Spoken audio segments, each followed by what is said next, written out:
दोस्तों, target with PS Parihar channel में आपका स्वागत है। आइए शुरू करते हैं और देख लेते हैं कि दैनिक सायंकाल समाचार के इस वीडियो में विद्यार्थी जीवन से संबंधित कौन-कौन सी सूचनाएं हैं। तो वीडियो को जल्दी से लाइक कर दें, शेयर कर दें और जिन छात्रों ने चैनल को अभी भी सब्सक्राइब न किया हो तो जल्दी से सब्सक्राइब कर लें ताकि आप लोगों को भी इसी प्रकार की ऑथेंटिक अपडेट से सबसे पहले मिलती रहे। चलिए शुरू करते हैं। आगे बढ़ने से पहले एक सूचना है उन विद्यार्थियों के लिए जो विद्यार्थी यूपीपीएससी की भर्तियों की तैयारी कर रहे हैं अथवा बीपीएससी की भर्तियों की तैयारी कर रहे हैं। वे सभी अभ्यर्थी यूपीपीएससी वाला बीपीएससी वाला प्लेटफॉर्म पर आकर के अपनी प्रिपरेशन पूरी कर सकते हैं। यहाँ पर देख सकते हैं बीपीएससी के विद्यार्थियों के लिए यहाँ पर 71वीं बीपीएससी के लिए फाउंडेशन बैच स्टार्ट हो गया है। इंग्लिश मीडियम के विद्यार्थियों के लिए जो बैच है उसका नाम है सर्व सक्षम और इसकी फीस है 4,999 रुपए। ये जितने भी बैचेस हैं किसी भी बैच में अगर कोड लगा देंगे पीएसपी 500 तो आप लोगों को एक्स्ट्रा छूट एक्स्ट्रा डिस्काउंट भी मिल जाएगा और यहाँ पर आपको वो सारी चीजें मिलती हैं जो प्रिपरेशन करने के लिए आवश्यक होती हैं। जैसे लाइव एंड रिकॉर्डेड क्लासेस मिलेंगे, आपको प्रीलिम्स एंड मेंस का टेस्ट सीरीज मिलेगा, डेली प्रैक्टिस पेपर करवाया जाएगा और करंट अफेयर की मैगजीन मिलेगी, MCQ, PYQ, doubt clearing session वगैरह मिलते रहते हैं। इसी तरीके से बीपीएससी के लिए जो हिंदी माध्यम का बैच है वो सर्वप्रथम के नाम से फाउंडेशन बैच ये भी है। और यूपीपीएससी की बारे में बात करें तो पीसीएस का नोटिफिकेशन जारी हो गया है और इसका भी फाउंडेशन बैच आ गया है। ये देखिए, इसमें भी सारी चीजें आपको मिलेंगी। इसकी फीस भी आप लोग यहाँ पर दे सकते हैं और इसमें भी आप पीएसपी 500 का कोड लगा सकते हैं। इंग्लिश मीडियम के विद्यार्थियों के लिए जो बैच है वो सर्व सक्षम 2.0 के नाम से है और जो हिंदी माध्यम के विद्यार्थी हैं उनके लिए सर्वप्रथम के नाम से है। ये देख सकते हैं, ये टॉपर्स की फोटो आप लोग देख सकते हैं, ये देख सकते हैं, ये टॉपर है और यहाँ पर जो 69वीं बीपीएससी का जो फाइनल रिजल्ट आया था उसमें पहली रैंक इसी संस्था की थी, ये 15वीं रैंक और ये बहुत सारे रैंकर्स की फोटो आप लोग यहाँ पर ये देख सकते हैं। ये जो यूपीएससी वाला बीपीएससी वाला जो प्लेटफॉर्म है वो रिकॉर्ड सेक्शन के लिए भी जाना जाता है। ये जो बैच आपने देखे इनकी जो लिंक्स हैं कोर्स की डायरेक्ट मैंने डिस्क्रिप्शन बॉक्स और कमेंट बॉक्स में उपलब्ध करा दी है, आप लोग जाकर के सीधे ज्वाइन कर सकते हैं।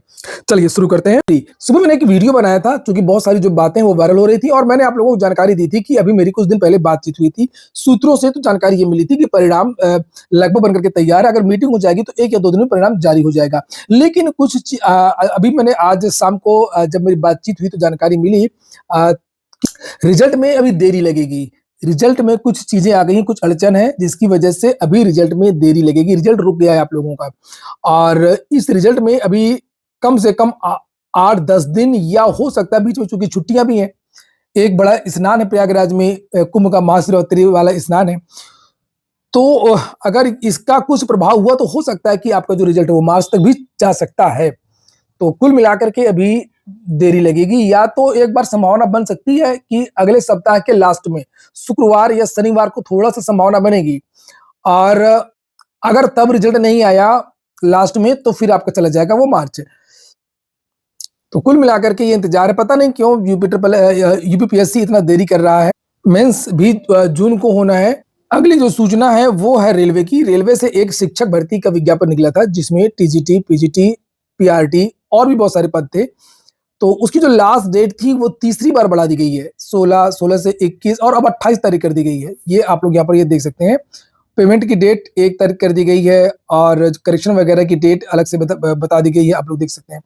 तो जिन विद्यार्थियों ने अभी भी आवेदन ना किया हो तो आवेदन कर दें। लगभग 1000 पदों पर इसका विज्ञापन निकला हुआ है।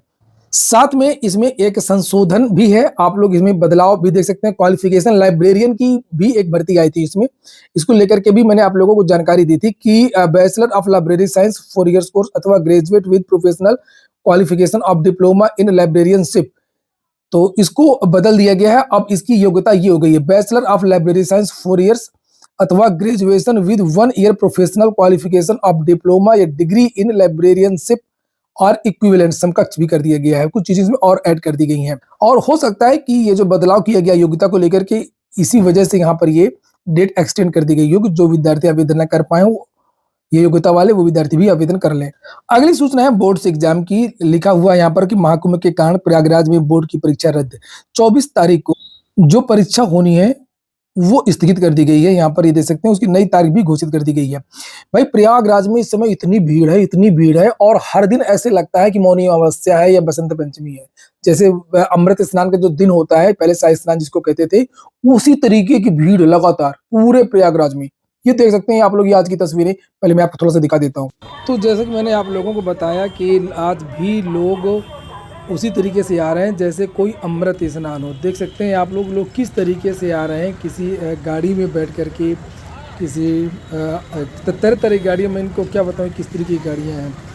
तो फिलहाल यही स्थिति रही चारों तरफ और क्योंकि ज़्यादातर जो जगह है वो खोल दिया गया था चारों तरफ से, इसीलिए जो है गाड़ियाँ जा रही थी और 2-4 दिन की बात और है, 26 तारीख से जो ये महाकुंभ वो समाप्त हो रहा है, लेकिन भीड़ अभी भी उसी तरीके से संगम क्षेत्र में है।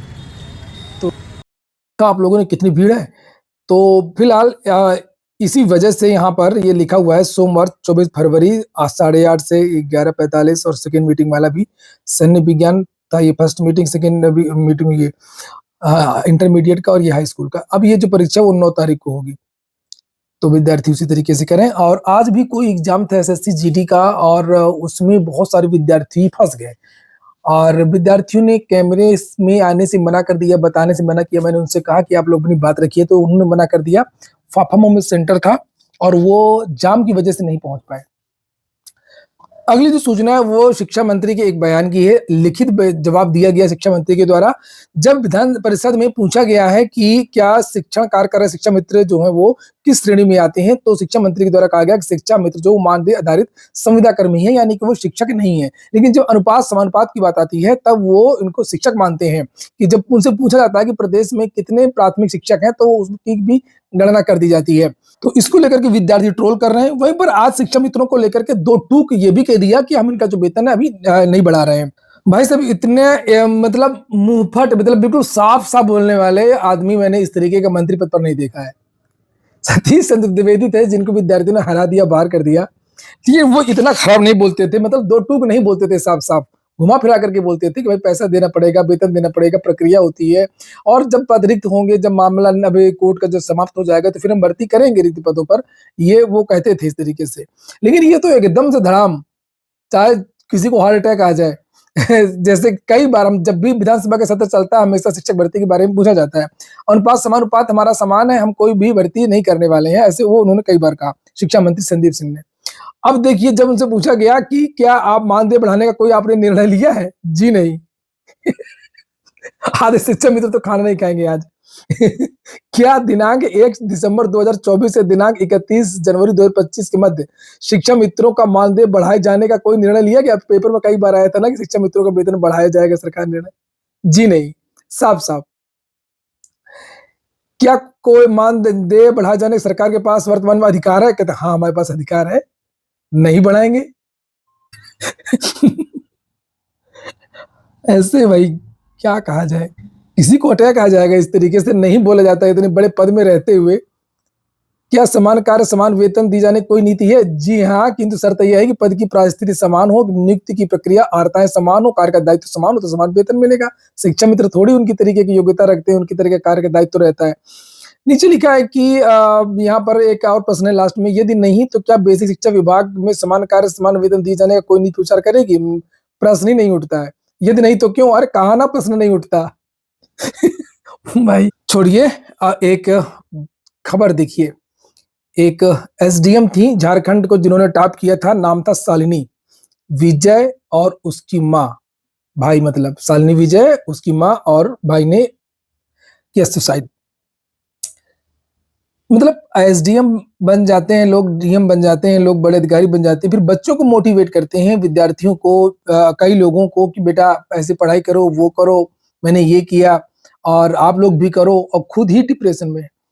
तो बहुत अब क्या है क्या नहीं है किसकी दिल की कौन जाने, लेकिन जिस जो भी कोई भी हो, मैं हमेशा से मना करता हूँ कि कोई भी विद्यार्थी हो, कोई भी लोग हो, प्रयागराज में चूंकि ये बहुत चलन आजकल है, हर 2-4 दिन में इस तरीके की सूचनाएं मिलती हैं कि आत्महत्या कर लिया इस प्रतियोगी छात्र ने, उस प्रतियोगी छात्र ने। तो पहले ऐसा लगता था कि भाई जैसे कोई बेरोजगार है, नौकरी नहीं लगी तो डिप्रेशन में था, लेकिन ये तो रोजगार है। तो ये चीजें तो सबके पास होती हैं, परेशानियां सबके पास होती हैं। तो बस एक छोटी-छोटी सी चीज़ को लेकर के लोग सीरियस हो जाते हैं। प्रतियोगी छात्रों से मैं कहूँगा कि आप लोग कभी भी इस तरीके की चीज़ें मत सोचना। ज़्यादा समस्या हो तो आप मुझको मेल कर लीजिए, मेरा कॉन्टैक्ट नंबर ले लीजिए, मुझसे बात कर लीजिए। यकीन मानिए अब सब कुछ खत्म हो जाएगा। बिल्कुल भी डिप्रेशन खत्म हो जाएगा और ऐसी आप चीज़ सोचेंगे ही नहीं। और एक चीज़ और बता दूँ कि कुछ चीज़ें जो हैं वो आप लोग समय पर डाल दिया करिए। समय निकल जाएगा और फिर आप हँसेंगे कि मैं क्या सोचता था, किस लिए मैं इतना परेशान था, इतनी सी छोटी बात के लिए मैं पूरे दिन परेशान रहता था। मतलब इस तरीके से आपको हँसी आएगी, जिस चीज़ के लिए लोग इतना खतरनाक कदम उठाते हैं और बहुत भयानक सोचने लगते हैं, वो समय के साथ में इतनी छोटी हो जाती है कुछ नहीं, और समय बिल्कुल उसको मेंटेन कर देता है और ठीक कर देता है। यहाँ पर लिखा हुआ है कि मनीष विजय ने करीब सप्ताह भर पहले छुट्टी ली। छुट्टी खत्म होने के बाद जब कार्यालय नहीं पहुंचे तो ये दुर्गंध आ रही थी। सूचना मिलने पर पुलिस ने दरवाजा तोड़ा और बताया कि शालिनी, विजय और मनीष की ये देखिए यहाँ पर, जबकि माँ शकुंतला का सब बिस्तर पर पड़ा हुआ है। तीनों ने कई दिन पहले ही, ये देखिए, बहरहाल मैं बताऊं कि इसकी इसकी एक विस्तृत और बड़ी जांच होनी चाहिए और वो चीजें खुल कर के आनी चाहिए कि आखिरकार ये कौन सी स्थिति थी। लिखा है कि शालिनी विजय जेपीएससी 1 की टॉपर थी और लंबे समय तक झारखंड में डिप्टी कलेक्टर में काम कर रही थी। 2 साल पहले वह छुट्टी पर गई थी, उसके बाद ड्यूटी पर वापस नहीं लौटी। शालिनी विजय केरल की रहने वाली थी।